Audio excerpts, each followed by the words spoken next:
Sir ఏంటి sir మరి ఊహించని విధంగా మనం ఏదైతే అప్పటిదాకా వైసీపీ వాళ్ళు 170 స్థానాలు మావే అని చెప్పుకున్నారు. మరి ఊహించని విధంగా టీడీపీ కూటమి 166 స్థానాలు సాధించింది.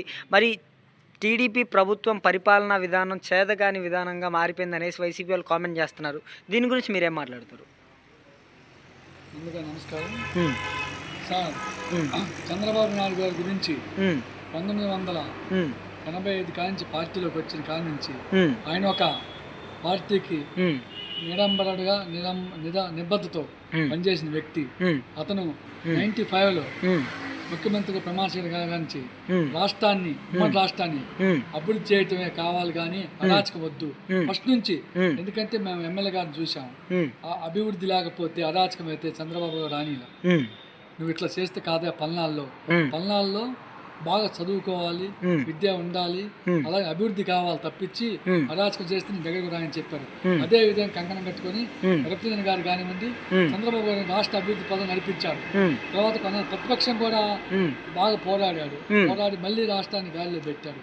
అలాగనే మన రాష్ట్రం విడిపోయినప్పుడు 16,000 కోట్ల ఓటు బడ్జెట్ లో ఉన్నాము. రాష్ట్రాన్ని చాలా స్వర్ణాంధ్రప్రదేశ్ కు తీర్చిదిద్దుతుంటే మళ్ళీ దురదృష్టశాత్తు మళ్ళీ 2019లో ఈ మోసపు రెడ్డి వచ్చి మన రాష్ట్రాన్ని అప్పుల పాలు చేశాడు, అప్పుల ఆంధ్రప్రదేశ్ తయారు చేశాడు. సార్ మరి ఈ ఇసుక టాపిక్ చూసుకుంటే ఒక నెల రోజుల కాలం పాటులోనే సుమారుగా 40 లక్షల టన్నుల ఇసుకని మాయం చేశారు టీడీపీ కూటమి ప్రభుత్వం అనేసి వైసీపీ వాళ్ళు మాట్లాడటం జరుగుతుంది. దీని గురించి మీరేం మాట్లాడదాం.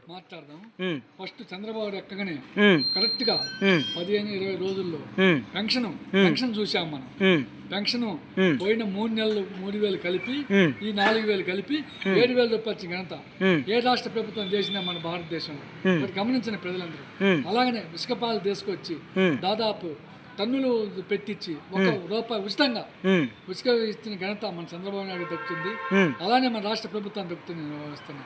అలానే సార్ మరి ఫైనల్గా అప్పటి వరకు చూసుకుంటే అప్పటి వరకు విర్రవీగిన వైసీపీ నాయకులు ఇప్పుడు ఎందుకని మాట్లాడలేకపోతున్నారు? ఎందుకు మాట్లాడుతూ తప్పులు చేశారు, రాష్ట్రాన్ని అల్లకోలాలను చేసి పారిపోయారు, రాష్ట్రాన్ని అప్పుల ఆంధ్రప్రదేశ్ తయారు చేశారు, కుంభకోణాల మయం చేశారు, ఇసుక దోపిడీ, మైనింగ్ దోపిడీ, గంజాయి దోపిడీ, ఎన్నో దోపిడీలు చేసి చివరికి రాష్ట్రాన్ని దాదాపు 13 లక్షల కోట్ల అప్పులు తెచ్చిపెట్టారు. అప్పులతో ముందు ప్రతి ఒక్క మనిషికి 2 లక్షల అప్పులు పెట్టారు. ఒక ప్రతి కుటుంబంలో ఎంతమంది అంతమంది 2 లక్షలు చొప్పున అప్పులు మయం చేసినట్టు తప్పించి అభివృద్ధి లేదు. సార్ అసలు ఈ ఉచిత ఉసుక అనేది సాధ్యమని మీరు నమ్ముతున్నారా? తప్పకుండా బాబు గారు చేస్తారు, చేసి చూపిస్తారు కూడా. 8వ తరగతి ఇసుక శుభ్రంగా ప్రశాంతంగా తోలుకుంటారు, ఇల్లులు కట్టుకుంటారు. కార్మికులు, అసంఘటిత కార్మికులు అందరూ చాలా సంతోషంగా ఫలాభిషేకం చేస్తారు చంద్రబాబు గారు. సార్ ఈ 5 ఏళ్ల కాలంలో పరిపాలనా విధానం ఏ విధంగా ఉండబోతుంది? గతంలో 14 సంవత్సరాల దాకా పరిపాలించిన చంద్రబాబు నాయుడు గారు ఉమ్మడి రాష్ట్రంగా ఉన్న దగ్గర నుంచి 14 ఏళ్ళు పరిపాలించారు.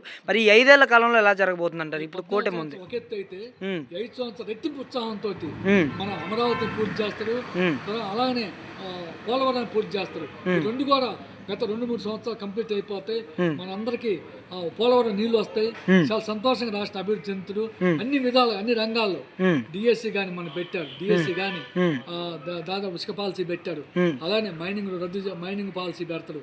అన్ని కొత్త పాలసీలు పెట్టి రాష్ట్రానికి మంచి కంపెనీలు తెచ్చి ప్రతి ఒక్కరికి పని కల్పించే విధానంలో చంద్రబాబు గారు ముందంజ ఉంటారని కోరుకుంటారు. Okay, thank you sir.